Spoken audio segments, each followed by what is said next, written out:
Hey, what's going on, everybody? Dale Valor here with another MVD exclusive video. So here's the deal, man. Look, a lot of times people, they come out of situations in life and they're single while these things are going on. Yet they still want to date, and I get it. You know what I mean? You want what you want out of what a dating relationship looks like to you. So I understand. But sometimes it's not the right time.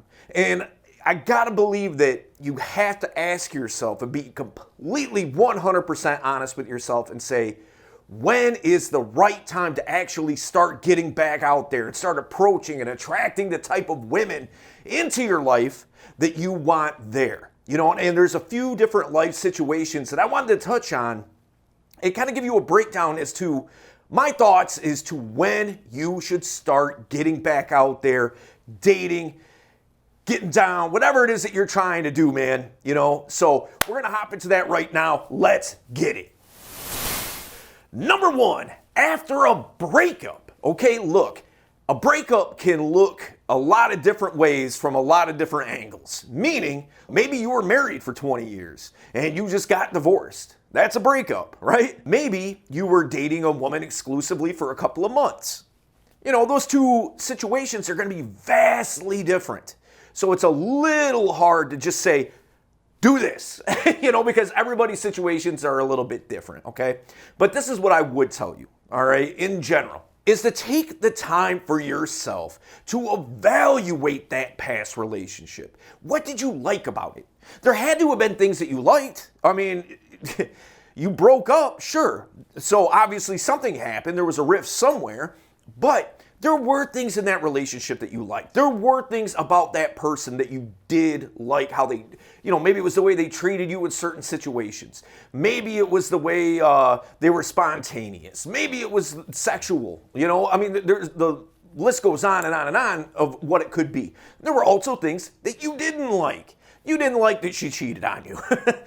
You didn't like that she's sloppy, messy. You don't like how she was lazy. There's all kinds of situations there too, right? We can rattle them off forever. But the thing is take the time to reevaluate those past relationships. Significantly, the past one that you just had. Look over it. The reason being is because there's going to be things that you could take out of that you can screen for the next one. Don't just come out of that and start dating somebody else, okay? And the reason being is it doesn't give you any time to breathe. It doesn't give you any time to grow, to work on yourself on any level, because you're hopping from one to one to one to one to one. And women do this, I think, a lot more often than men do. To where, it's like the minute they broke up with somebody is the next minute they're with somebody, there's reasons for that, and I'm not going to get into that because that's not really what we do here. But the thing is that for you as a man, I think it's always wise once you get through something. A lot of the things that we're going to cover on this particular video, once you get through those things, man, you should take the time to see what it was about, what worked, what didn't work. Reverse engineer it if you have to. Now, when you start screening for women for the next one out, I'm not going to give you a time limit. I'm not going to say, always wait 6 months. I'm not saying that. But whatever that time limit is for you, that gives you something to screen for the next time out.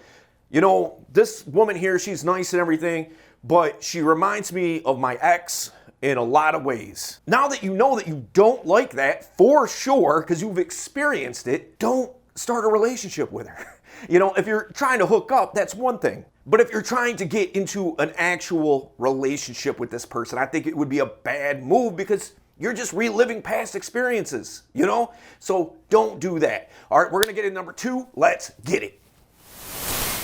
Number two. After a major life change. Okay, what I mean by that is this. Maybe you had to move to a different city for a new job. Maybe, you joined the military. You're in the service now, and now your life looks completely different than it did 6 months ago. All right. I think it's wise in those particular situations where your life is no longer, it just no longer resembles what it did 6 months ago. I think it's wise to adapt to your surroundings. I'm not saying you can't go out and kick it, okay? Please don't take it that way, because if you're just trying to hook up and the girl's fine with it and that kind of thing, by all means, do what you got to do. But when we're talking about dating to move past that and into a relationship, I think it's wise to survey your surroundings. Start adapting to what's going on around you. You're not used to it yet. You haven't adjusted yet. Now, you'll know when you've adjusted. At least I would think that you would, you know? So once you start feeling secure and like, okay, now I'm kind of comfortable. I know what to expect. I know what a day-to-day routine is going to look like. Now you can start stepping out of being single and start looking for somebody to have a relationship with, because now you know what your life looks like, man. Because how are you really going to start dating somebody when you have no idea, you don't know the difference between up and down and left and right? You're just on uneven footing and just gonna make for things to be more difficult than they have to be, because she doesn't know what to expect, because you don't know what to expect. That's not fair to her. It's not fair to you. And it's just kind of a waste of everybody's time. All right. So don't feel like that. Look, if I'm not dating somebody, I don't feel like a whole person. Man, just chill with that. Do you start adjusting to your surroundings, make some friends, start building a social circle. I would argue that's probably more important. And get out there, man. Once those building blocks have started to build on top of each other, okay, fine. Now start having an extension of yourself and meeting women that you might want to bring into your life.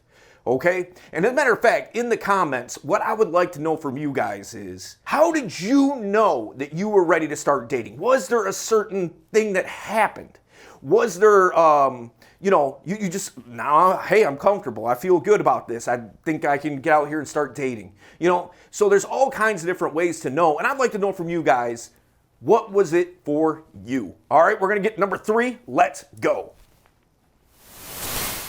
Hey, listen, guys, wanted to take this quick time out just to remind you. Look, if you haven't subscribed to the channel, make sure you do so. We don't want you to miss out on any of the great content, the information that we're putting out there that can be beneficial for you today. Also, share it with somebody that you know needs to see this information. And in addition, man, make sure that you hit the thumbs up. We always like you to comment, all that kind of thing. You know the deal. And in addition to all of that, make sure that you join us September 25th for our live Zoom event. We do one on the last Saturday of every month. It's always a great time. We always go super deep on a topic. And this month, what we're going to be talking about is sexual mastery. All right? How to really get down. You know what I'm saying? So here's the deal. Register for the event and just show up. It's 100% free. You got nothing to lose. It's a great time. Bring some questions with you. We always do a great Q&A session. So look, I'll see you there. Number 3, after a crisis. Now, when I say a crisis, what do I mean? Hey, man, that's kind of subjective to the individual, all right? It's a little bit relative. But thing is, think of, when I say crisis, think of things like this. A parent died. Man, you got really, really, really sick. Maybe like cancer or something like that. Something that really affected your life. Not something like my car broke down. That could be a crisis to some people, But I mean something that's really, really life-changing. I think it's wise to not really start getting out there until the baggage of that may not even be gone. It may never be gone, but where you can manage it and handle it, and you're not having other people deal with your baggage. So, it's just not fair to other people, man. If you're going through something, sure, it would be nice to have somebody accompany you through that, but that's not their job. A woman's job is not to be your therapist, okay? She's there to be a partner to you, to be an asset to you, to help build you up and support you, but she's not there to fix you, okay? If you went through a traumatic experience, I think it's wise to take a step back, take as much time as you need, probably more than what you think that you need. Address those problems. If you need to get into therapy, get into therapy. If you have a mentor or friends that you can talk with that can help get you through it, do that. But by no means should you be going out and trying to have a woman be a partner with you and be a part of your life where this is going to affect her on a major scale, okay? Wait till you can get that under control and manageable, that you can deal with it, that you can handle it, okay? I think that that's probably the best thing that you could do. So listen, guys, we talked earlier in the video about social circle, okay? Building a social circle before you start dating, right? We did a video a little while back on building out a social circle. So what we're gonna do is we're gonna link it up, head on over to that video, we go super deep on it, and I will see you there.